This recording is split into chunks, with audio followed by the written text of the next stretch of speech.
This is The Bandwagon, a podcast about baseball from two people who understand the potential ramifications of saying things when there are recording devices present. I'm Hannah Keyser, a baseball writer at Yahoo Sports, joined as always by Zach Crizer, also a baseball writer at Yahoo Sports. Hello. That was a long but topical intro you had there. What on earth should we talk about to begin this episode?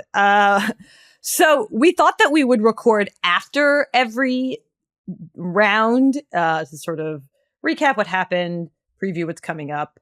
Then some series were very short and other series not so short. And now we find ourselves recording the day of what will be potentially a decisive game 4 in the Phillies, Braves, NLDS. The other 3 series are already decided. So we're going to talk about the Phillies Braves thing first because the news is more urgent and more newsy. And then we'll get to just sort of talking about the teams that advanced and why the teams didn't advance. And is it bad that when you have 2 teams competing in a zero-sum contest, only one of them advances? This seems to cause people a lot of consternation. They're like, no, but I wanted it to be perfectly fair. It's like, what would that mean in a sporting context? All right, let's talk about the Braves Phillies. Okay, where do you want to start with this? So let's just set the stage for people. When we're recording on Thursday, the Phillies are up 2-1 on the Braves. They won game 3 by just hitting a lot of homers.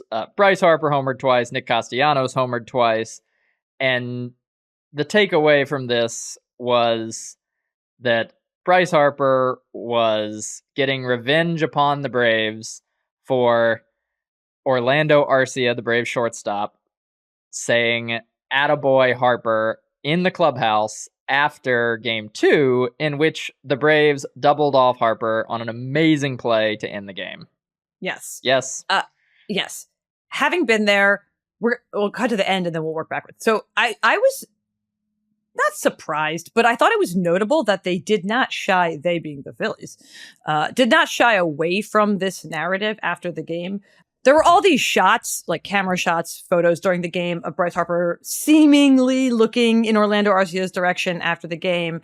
And people were going wild with those on we're still calling it Twitter here, during the game. And I was curious whether or not they would be like, oh, no, that's just, a split second of me rounding the bases after the game. But no, he was like, I stared right at him. That's what was happening.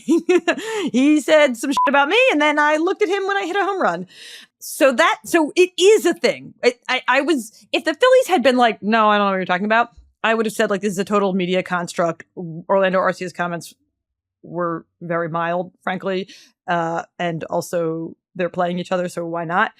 But since the Phillies engaged with it, I think we should engage with it. I have a take that is going to seem like a galaxy brain intentionally overwrought take, but I promise it's not. Hear me out about this. Okay, let's hear the galaxy brain take.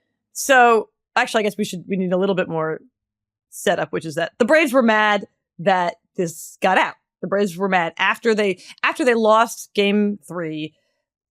They were also asked about the comments and Bryce Harper's home runs and him looking at Orlando Arcia.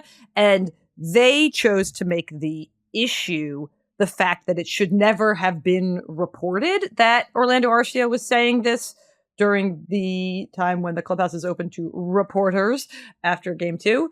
And I don't understand the strategic decision by the Braves to center that as the issue, specifically because Orlando Arcia's comments were not interesting. They were not slurs. Like, he didn't say anything bad or personal about Bryce Harper. He didn't reveal any insider strategic elements of their game. He reveled in the fact that his opponent had a not great day, which allowed them to have an excellent day, which is like, I just feel like that's so par for the course that they come off, looking whiny and weak by acting as if they can only play under circumstances in which they think the Phillies think they only say nice things about their opponents. Like, just be like, yes, this is a competitive environment. We were glad that he got doubled off, as it allowed us to win a very exciting and dramatic and potentially pivotal postseason game. And we celebrated that fact afterwards. And in fact, they could flip it and be like, I tweeted this, but it's like, I don't know why the Braves don't just like engage in some similar like trash talk back, further the narrative, be like, the fact that the Phillies engaged with this as a motivating force in some ways gives the Braves an opportunity to be like, wow, embarrassing for you that you needed the extra motivation. As you noticed, we won 104 games in the regular season because we played just as well in like, I don't know, on a Tuesday in April as we do in a pivotal game in October. Must be nice to like coast into the postseason or something. So I don't understand why they didn't do that. Like, do they not understand how competition works? I think you're giving too much credit to the idea that this was strategic in any way. I think it was Travis d'Arnaud who really said most of the things we're talking about. The Braves catcher / backup catcher who's mostly been playing in the series. I don't think it was strategic. I think it's, he had a gripe with the fact that this became an issue at all. And so he couldn't gripe about the Phillies because they just crushed the Braves in game 2, so he complained about the media even giving the Phillies the bulletin board material, but of course the media didn't give the Phillies the bulletin board material. I don't really think it was even bulletin board material. It was just like a thing that Orlando Arcia said. It didn't really need to be anything. The fact that the Phillies used it as their own motivation is just very Phillies, but right. You don't have to engage with it on the Phillies. Like, the fact that the Phillies made it a big deal to motivate themselves does not mean the Braves had to accept that it was a big deal. That's exactly my point. It's like all the time, players or coaches say things intentionally to the media that are like, yeah, we're not worried about them. Or like, look at that team. They're not good. We're going to beat them. And then the other team uses a bulletin board. This was such a mild version of that I can't believe the Braves couldn't just like weather the one day narrative that came out of the Phillies being really good in the wake of that one comment. Like, you know what I mean? It's like, just let it play out and then maybe you'll win game 4 and everyone will have to shut up. So they've created a situation where like they look so much more bothered by it than the Phillies even appear motivated by it, because it's like, to get back to what they should have said, both teams are trying to win. They're both motivated. They're both pretty good. The Phillies are especially good in October. Bryce Harper is especially good in a big moment. So, like, they are validating the idea that if the Phillies knew the Braves wanted them to lose, oh my God, they would be unstoppable then. Like, yeah, they know you want them to lose. All right. This goes to your thing that you tweeted today and have said many times before, which is like, if the whole writing about baseball thing doesn't work out, you should really be hired as a ghostwriter for like athlete smack talk, because they're not very, or not even smack talk, like responses to smack talk, even just athletes trying to say things in response to competitive situations are often lacking in strategy. They're not actually being strategic. They're just saying a thing, and they need it came off looking kind of weak for the Braves. It did. Do you? To me, that's by far the most interesting part of this series, even though it's a little bit of a media narrative. I just think that everything else about this series is in some ways wrapped up in that dynamic and that tension. Like, they're really good. It feels like a rematch of last year, in part because it's gone the same way that the series last year did, with them splitting the 2 games in Atlanta and then them coming home, and the Phillies coming home and taking, well, they took both games at Citizens Bank Park last year, and so far they've taken the first one. I can't tell. I want you to gut check something because I am at the ballpark for these games. Last night after the game, it felt very much like, well, now we know how this is going to go. The Phillies are going to win in 4. Like, oh, they look unstoppable. As if they didn't get no hit in the World Series last year, the day after they set a World Series record for home runs. Does it seem that way from afar, or is that just when you can hear Dancing on My Own playing over the loudspeaker in the ballpark, it's hard to imagine the Phillies ever losing? I don't know if I get the impression like, oh, this is definitely ending in game 4 or whatever. What I would say is the Phillies lineup has constantly seemed like the most imposing thing in this series, even when the Braves were winning. And even when the Braves did win game 2, it was by making a ridiculous play that would have, tied the game. That Nick Castellanos hit a ball 6 feet from being a homer, or at least a double that would have scored Harper. And the Phillies lineup has just seemed to be the omnipresent thing that this series revolves around, which is interesting because, they haven't been as good as the Braves at any point in the regular season the past ever. And the Braves offense is this historically good force that slugged 500 as a team all season, yada, yada, yada. And in this series, just like in last year's series, it seems like it's the Phillies that have really stepped up to make their presence felt as soon as the playoffs start.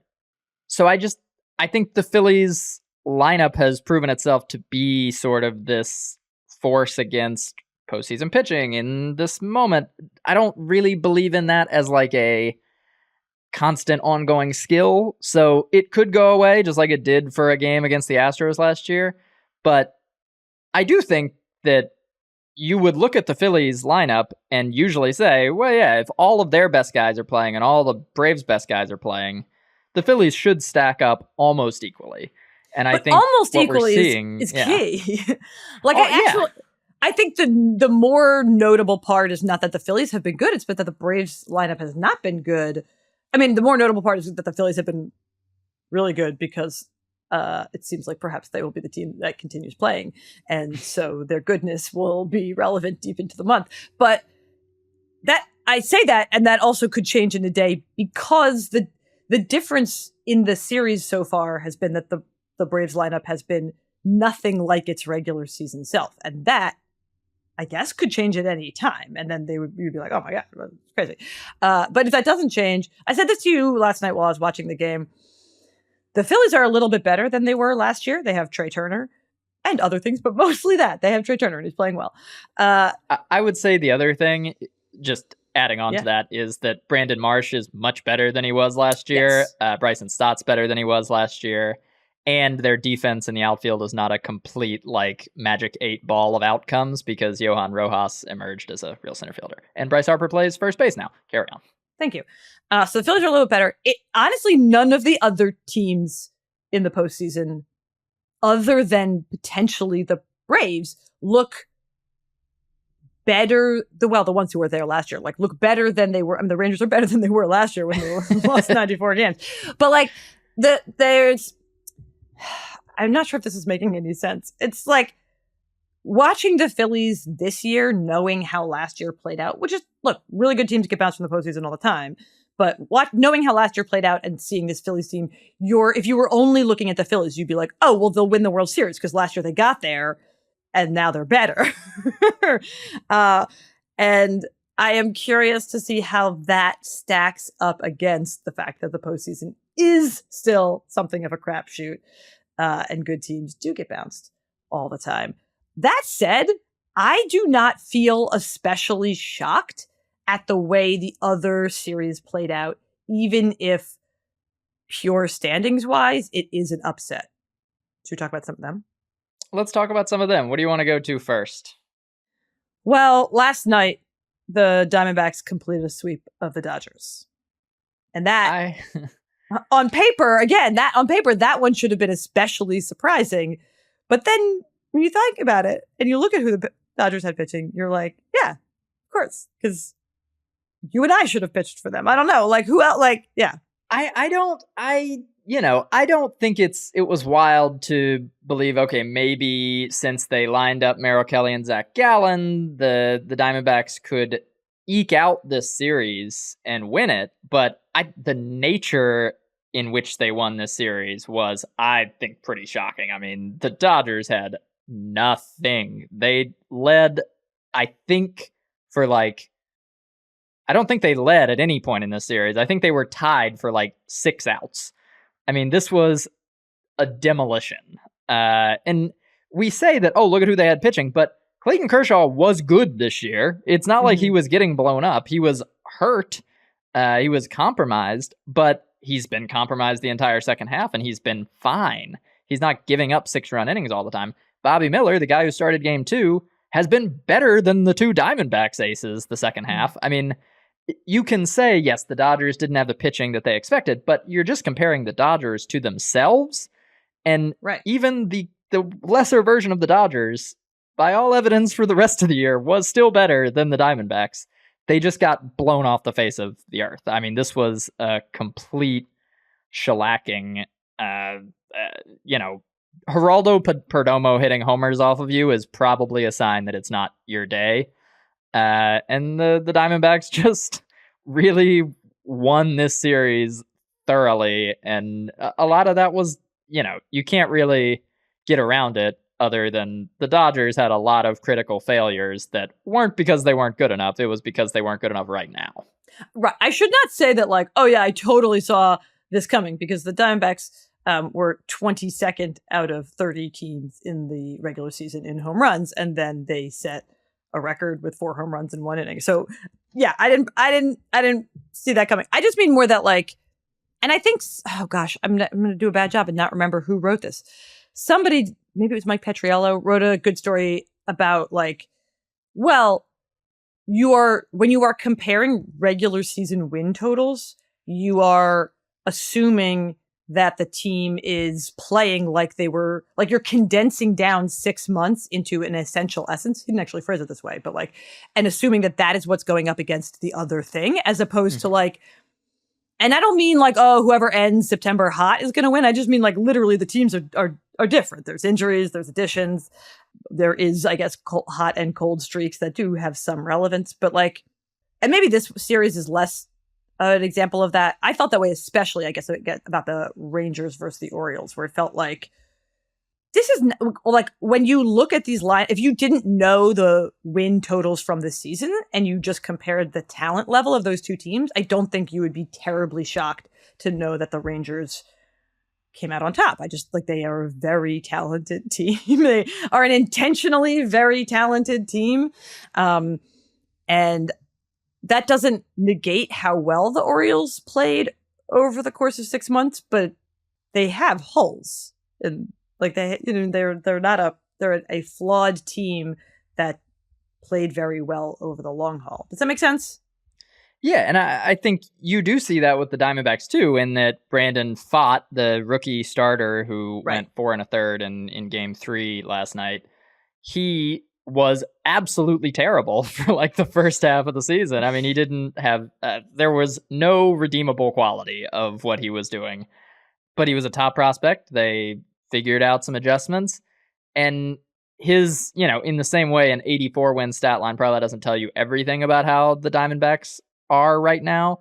His full season line tells you almost nothing about how he's pitching right now. And he was really hard to hit, and he was certainly better than Lance Lynn on his last legs. I mean, the Diamondbacks had the edge in that, even though the track record and even a full season look didn't necessarily look that way.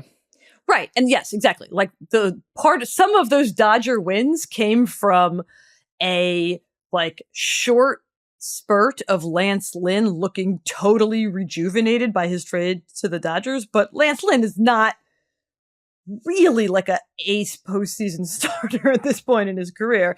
And the same way that like a lot of those Dodgers wins came from when Clayton Kershaw was actually remarkably healthy to start the season. Like, remember there was a time when it was like Clayton Kershaw was the only pitcher on the Dodgers staff who hadn't had an IL stint, and that's not the pitcher who he is in mid-October.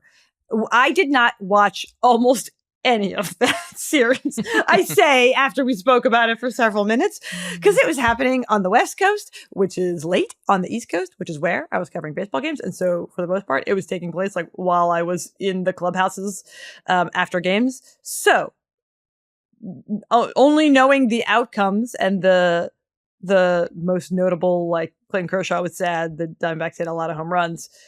Do the Diamondbacks look like they stand a chance in whoever emerges from the Phillies Braves to face them in the NLCS?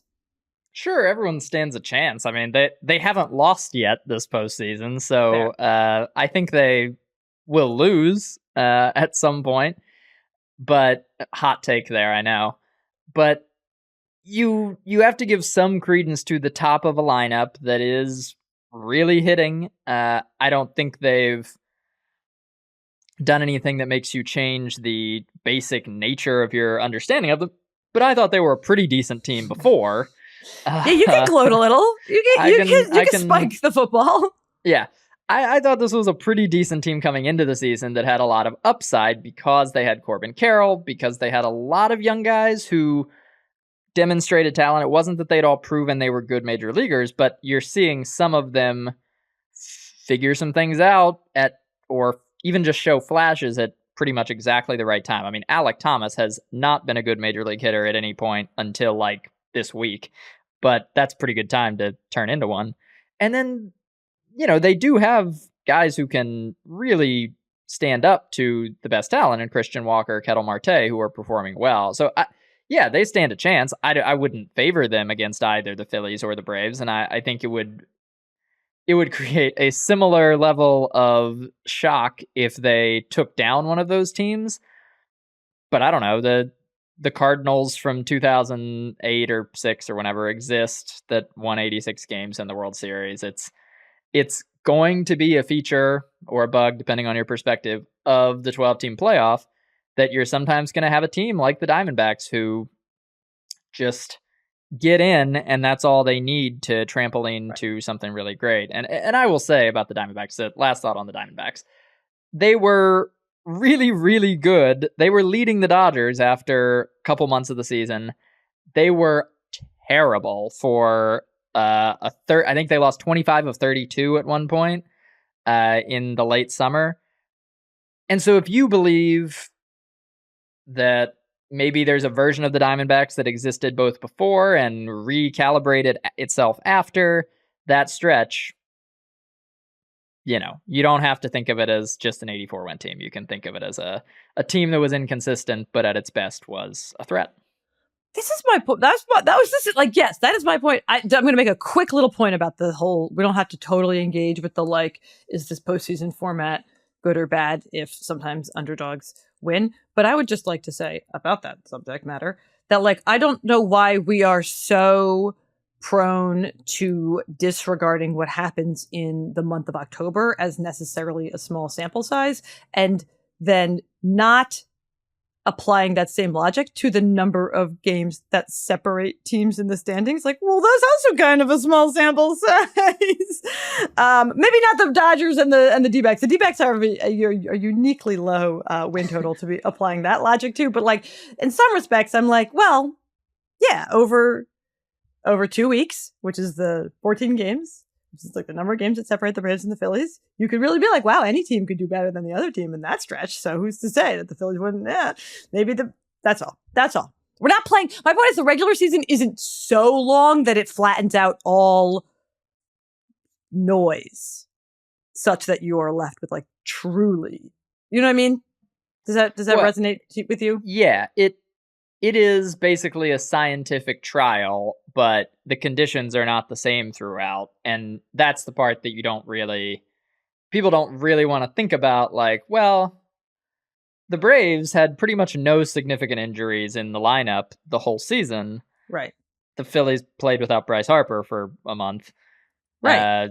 And now he's back. The Braves did have the timing on the bad side of pitchers being hurt, or at least coming off of being hurt for this playoff series, and the Phillies don't.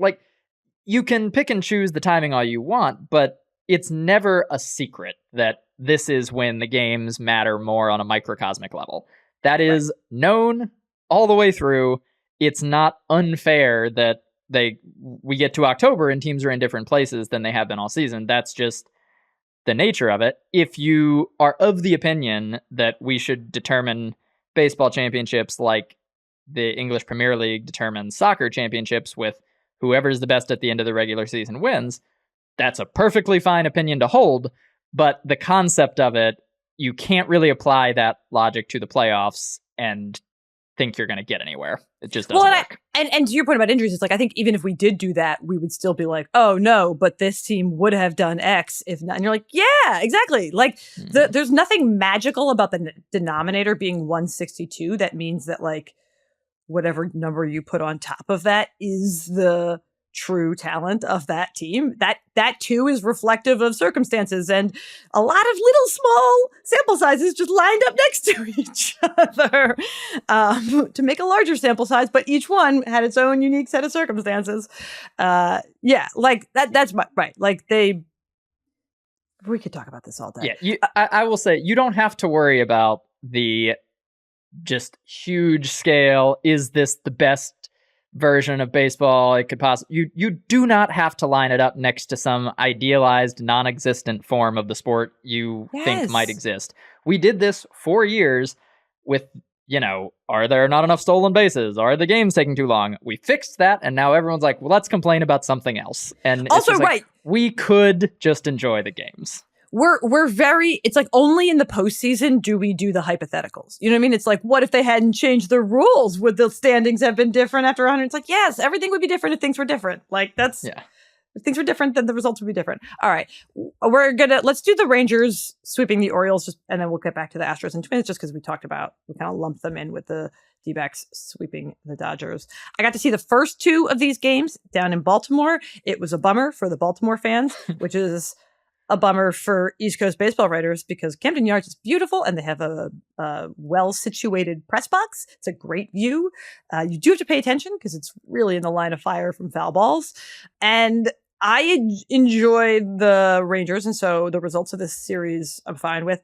I was sad that the Orioles, to play in front of a really engaged crowd. We talk so much about the Phillies fans, but credit to the Orioles fans. It was a really fun experience to go to their first postseason games in a really long time there. Those fans are on a journey. You know what I mean? This was going to be a really fun moment for them after having gone on. And it's interesting because it's like the Rangers are also on a similarly long road back to the postseason, but the Orioles fans' journey feels more cognizant in the ether when you're there. And so I was sad that they didn't win a single game. But man, it was hard to see how that team won 101 games when you were watching them because that series was the best. Well, the best and worst, if you can believe it, evidence that experience in the postseason matters. You could really spin that one in a lot of directions. Yeah, I don't know that there's actually any evidence for this one cool trick will make your team better in the postseason, but it does.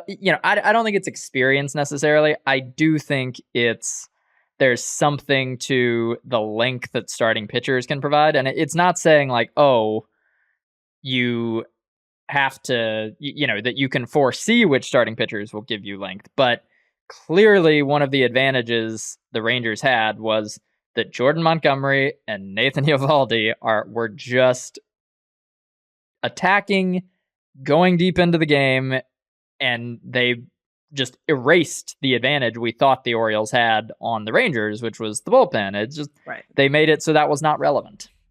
Yes. And the Rangers bullpen, I mean, at this point, this snapshot in time, it's how I'm way dumbing this down, but in some ways that bullpen right now is how do you use Aroldis Chapman so that he benefits you but does not hurt you? Because he's still throwing 100 and he's walking a lot of players and they're using him a lot and then having to be yikes, now that he has gotten 2 outs but the bases are loaded, we will need to bring in somebody else. Yeah. And they've managed to make that not strategy work. And also Jose Leclerc is just really good now. I don't know. Yeah. We're also glossing over the best solution is to just score so many runs. It doesn't matter what the bullpen does. Score so many runs that even if I think was game 2, the Orioles scored 3 in the bottom of the 9th, and it was okay, well, nice try. Fun for you. Yeah.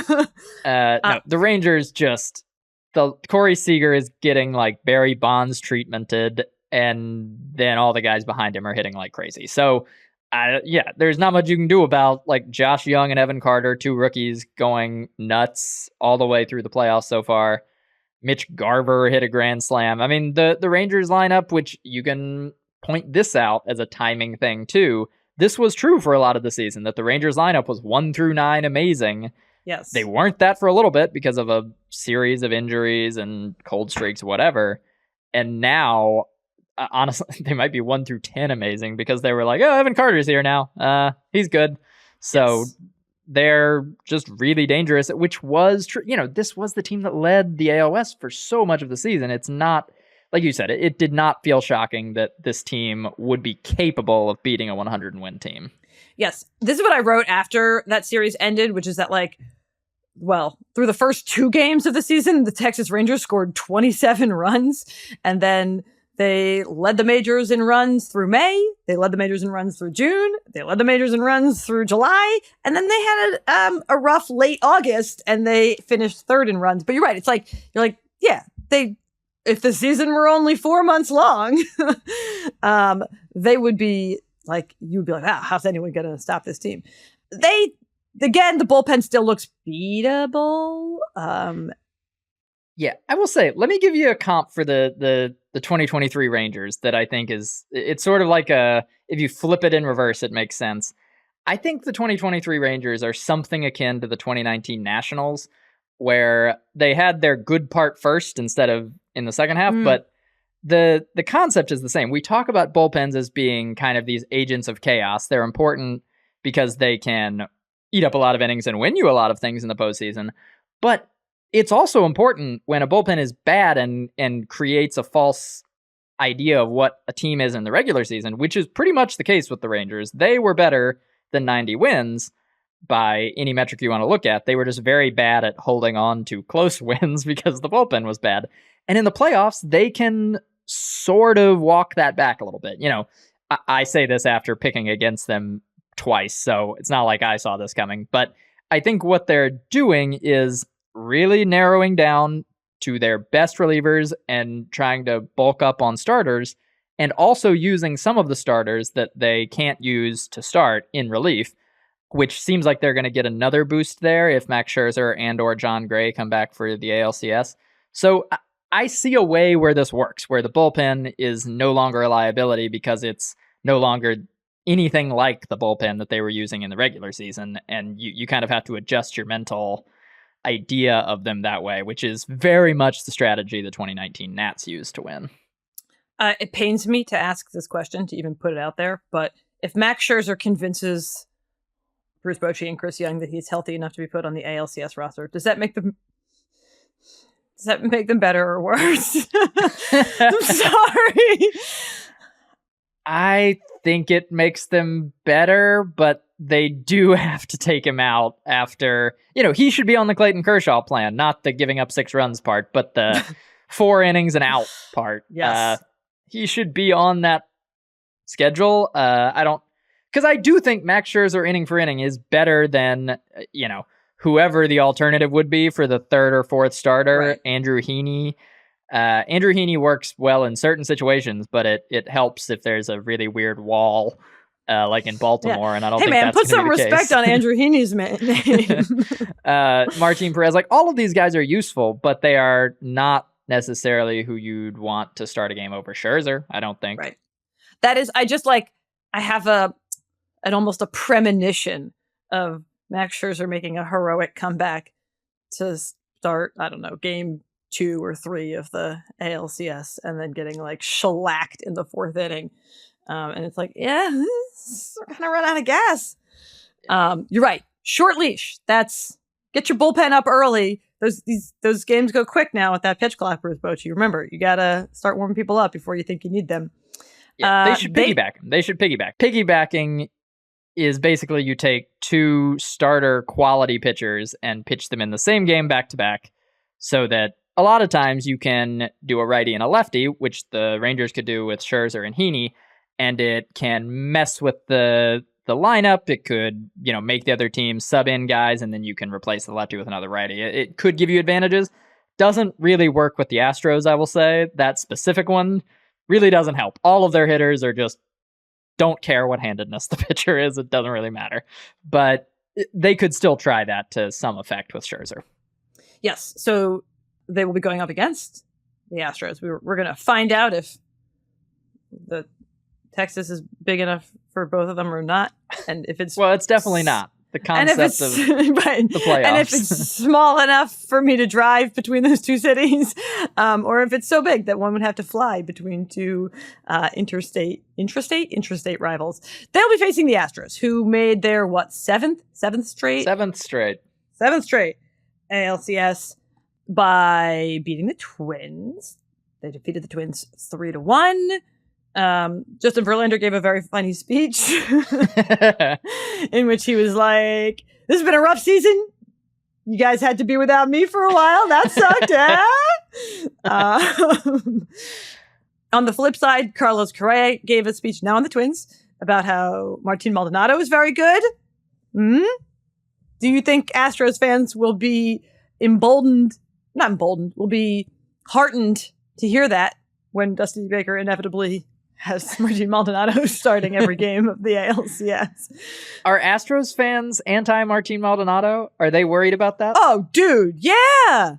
Astros fans this is their biggest beef with Dusty Baker. It might not be. They might have other beef with Dusty Baker. But yes, they really want Dusty Baker to play Yanier Diaz instead of Martin Maldonado, who did an excellent job navigating not the best pitchers through that final game of the series. I also didn't watch that one, though. So what happened? What'd you think? The Astros, I don't want to harp anymore on the playoff format thing, but one of the major, complaints in the ether is that, oh my God, the good teams had to wait 5 whole days to play. It was brought up to, Max Fried had a 13-day layoff before he had to start. And it's well, he pitched a sim game, at least, that we know about in front of fans against his own team. Jose Urquidy just rolled up there, 13 days off, and shut down the Twins. The Astros do not care about your issues that might ding a good team. They just steamroll everyone every year. I don't know what else you can say about the Astros. Jose Urquidy has been really good before. He wasn't good this year, but He looks good right now. Same with Christian Javier. He was not good in the regular season compared to his usual levels, but he did a good job against the Twins. I mean, this is just the recurring theme of the Astros is, it's October. Everyone is here. They are all playing at pretty much their best. And this team is going to be the one you have to go through to win. Yes. And in fact, they were conveniently, I'm sure a lot of people didn't want them to win the World Series last year, but by winning the World Series last year, it made it such that a lot of the complaints about the postseason format were yeah, but the 1 seed in the AL did win the World Series. So how bad could it be? Maybe they just are the best team. Carlos Correa was still good in the postseason, but it's we were going to find out, which is more true? Carlos Correa is good in the postseason or the Astros are good in the postseason? And it's they're both good in the postseason, but the Astros as a team. So probably them. They're going back to the ALCS. Do you think we will be, how many times on this podcast have we asked, do you think we'll be in Houston for the World Series? Do you think we'll be in Houston for the World Series? I think it's pretty much a coin flip, but the Rangers are playing really well. I wouldn't be shocked if they won, but I don't know. I'm not going to place a bet against being in Houston for the World Series. It seems like the thing that happens. Do you think the Twins could have, the Twins have thought they were going to, the Twins are really interesting to me for a lot of reasons. One of them is that they didn't make the postseason a lot of years in a row that they thought they were going to make the postseason. And by a lot, I mean a couple, but that doesn't usually happen. Usually it's you thought you were going to make the postseason, you didn't. So you're oh, we got to scale back. And they didn't scale back. They kept going. They forged ahead, and now they made the postseason. Do they make the postseason next year? That's really the question that I want to know about the Twins is they played a bad division. So maybe this year was easier. But once they got to the postseason, it did seem this is a pretty good team. So do they make the postseason next year? Sure, I'll say they do. Whether or not they make the postseason next year specifically, I think they acquitted themselves really well in a couple of ways that should make them optimistic long term. I mean, the Twins' best player in the series was Royce Lewis, and he's not going anywhere. They need to keep him healthy, which has been a problem for other encouraging Twins players before, but, he looks really good. Pablo Lopez is not going anywhere imminently, and he looked like an absolute ace. They do have the issue of Sonny Gray's a free agent, but they, which would be a significant loss if he leaves, but they've developed some pitching well. I think the little core of hitters, it was sort of hard to tell because of how weird the AL Central was and how weird the Twins season was health-wise, but Edward Julian, Matt Wallner, I mean, this group of young hitters behind Lewis or around Lewis actually performed really well. Julian, I think, especially went under the radar in this playoff series, but that's a really good leadoff hitter, and he was a rookie. I mean, he's going to be around. So I like where the Twins are at. I certainly, at this particular moment, wouldn't take any of the AL Central teams over them for next year. I think the biggest threat might be Detroit. I think they have some stuff to work with that could see them take a step forward, but not in a way that you would bet on them being better than the Twins next year. So I thought the Twins should be pretty happy with their postseason, all considered. It feels a little bit, which maybe this is not supporting my point, but it feels a little bit like a 2022 Mariners situation where they vanquished the big demon. They got over the hump a little bit. And now they can start to build in a way that doesn't, just constantly look over their shoulder at that issue that wasn't even really theirs. So I like the Twins and where they're situated. I don't think they should feel super disappointed about this or anything. I think they acquitted themselves pretty well. Well, the 2023 Mariners would have done much better if they weren't in the same division as both the Astros and the Rangers. My advice to so the Twins should be okay. 2024 Twins, don't just trade Yohan Duran for marginal pieces and do very little to, upgrade your flaws and try again. Upgrade your flaws in the offseason, to be clear. Don't wait for the trade deadline to see how marginal of a move you can make that in some way addresses the flaw that has been plaguing you since last season. Is that everything? We have no idea what's going to happen in this ALCS between the Rangers and the Astros. It's going to be warm. I did feel that way when I watched them, when I caught the very end of that Astros Twins game. I was from afar, I was kind of man, I want the Twins to win because no offense to the Astros. I actually enjoy the Astros, and they host a hell of a World Series. But new faces. And then I watched the end of that game and I was oh, those people in Minnesota look cold. Never mind. Go Astros. So I was I do not want to be there where they're wearing hats and gloves and winter coats, when I can instead be in Texas. I think I think I stand by that. Yeah, I think the Astros-Rangers series will be really fun. I think it has the potential to be spicy with some pretty persistent postseason characters. Even the Rangers haven't been here, but a lot of the guys on the team have. I want to mention I think maybe my favorite postseason narrative / player that is left, which is Nathan Eovaldi.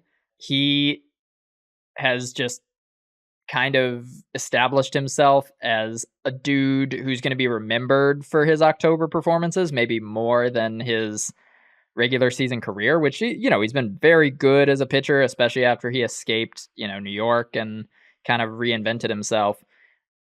I think, between the 2018 World Series Game 3, where he pitched 6 innings and 94 pitches in relief, lost and got a standing ovation in the clubhouse for taking all those innings, and now kind of popping back from an injury that looked like it had really sapped him late in the regular season and just dominating in the playoffs so far. I think he has a chance to really burnish that reputation, and it seems like he's a leader on that team and in that pitching staff. So I'm rooting for some more Nathan Eovaldi heroics. I think that's a fun little storyline that we're getting that has nothing to do with who wins. It's just, this one guy has gone to several teams now and keeps doing the same thing in October. We should probably mention that it's Justin Verlander's Astros versus Max Scherzer's Rangers. For Mets fans, a little something for the Mets fans back home. I don't think that's something for the Mets fans. I think that's something they don't want. You know what? Actually, before we wrap up, because I liked your little Nathan Eovaldi thing. Let's just go team by team. Nathan Eovaldi can be your Ranger and say sort of who's particular storyline you're interested in this upcoming series? Because I think there's some really obvious answers, but I'm going to force us to pick different people so we don't only say the obvious thing. So, for instance, on the Astros, I think the options, well, Jose Abreu, man, it's back. Oh, that's not where I was going, so go Abreu for is it. back. No, I was going to go Martin Maldonado because I'm so interested in that story, and to our earlier conversation, whether or not he can validate Dusty Baker's continued faith in him. Although it's hard to see like what would do that. I'm very interested in whether or not that can happen, because it's like, what about the past however many years hasn't validated the faith in Martin Maldonado, even if his value is not reflected in the numbers, because they keep winning. They keep winning. What more do you he's want? a super extreme, he's the edge case of the Yadier Molina as a Hall of Famer thing, which I think Yadier Molina will make the Hall of Fame, but that was at least close enough to apparent in quantitative ways that it makes sense. And you can kind of nudge yourself over the line with a bunch of anecdotes and oral histories. Martin Maldonado is like, why is this guy playing except for everyone around him is like, he needs to play. So he's just the super extreme version of that. So I am always interested in that, although I don't know what's going to happen this year. That's going to be different than what happened last year, which is like they threw a combined no-hitter and also won the World Series. But I'll continue to be watching that. And yeah, I think Jose Abreu had 3 home runs in the last 2 games of the DS, and he was not great in the regular season after going to the Astros. So I'm kind of interested in how that one plays out. What were you going to say about the Astros? Whose story? Oh, mine's Yordan Alvarez. He's unbelievable. I love the dread that occurs when Yordan Alvarez comes to bat. I mean, it feels, there are a lot of great hitters, but no one is inspiring the just existential, oh, maybe we should just walk him level of craziness that Yordan is. And he keeps, hitting homers and doubles. So it's not like it's without merit. You're taking Eugenio Eovaldi in the Rangers. I'm going to go, the obvious one here is Bruce Bochy, which is like, is Bruce Bochy the cheat code to the postseason? Can he take this 94 loss team last year and go all the way to the World Series? Bruce Bochy, man, is just an absolute delight. Like, he delivers on everything in terms of like actual interactions and his way of being around the team. I'm also really interested because I wrote about this in Evan Carter's story, the rookie who got called up like September 8th and then was just incredible through the end of the regular season and then didn't get out basically at all in the early part of the postseason. I think that's Chris Young, the general manager, has talked about this a little bit. He talked about this when they called him up, where he was like, well, we shouldn't put too much pressure on him. He's not here to save our season. And then he saved their season. And then they started calling him Little Savior. And he's like, okay, to be clear, I just mean like, it is very hard to be good in the major leagues. So now I'm emotionally invested in like, how hard will Evan Carter take it when he goes for like 1 for 5 with no walks in a game? Because it's right. Like, it is watching someone perform at an unsustainable level. Weirdly, this is a little bit how I felt about Joey Meneses last year after the trade deadline, when he was just like red hot for no reason after the Nationals traded Juan Soto, where you're like, oh no, you're watching the peak. It can only go down. But I want it to stay peaking at least a little longer in the postseason, because like, what a cool way for someone's big league career to start. And he seems like a really nice fella. So, all right, let's work backwards. Where are we next? You want to just do D-backs and we can do the Phillies and Braves when someone actually advances? Yeah. Hit me with your D-back storyline. I don't think there's a real good way around the obvious one here. Corbin Carroll is unbelievable, and he feels like an apt avatar for the team too, which is helpful. It's actually at the point where I think several times in the playoffs so far, multiple announcers have been like, oh, Corbin Carroll's up. It's like, nope, that's Alec Thomas. Or Alec Thomas is up. Nope, that's Corbin Carroll. It's like they kind of just like, they have some guys who literally just look the same too.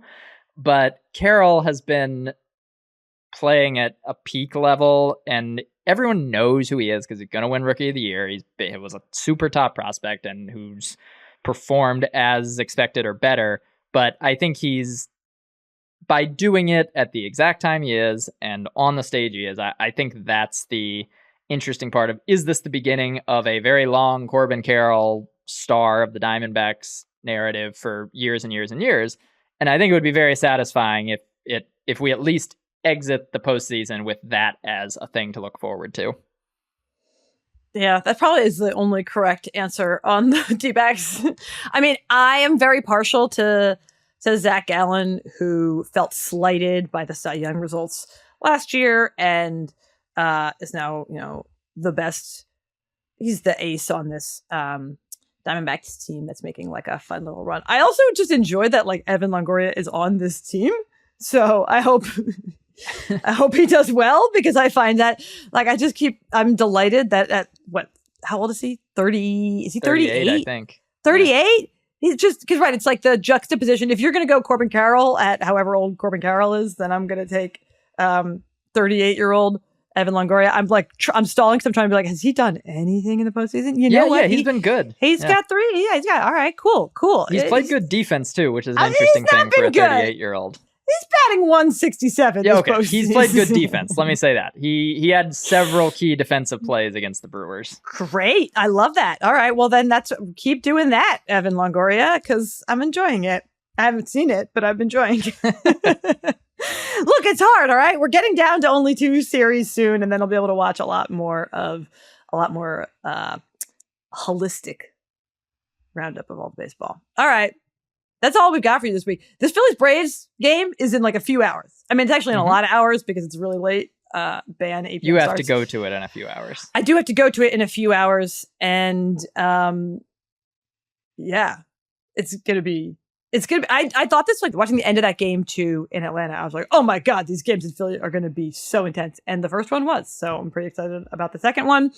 Thanks to producer John for making this podcast look and sound great. Make sure you're following both of us on Twitter.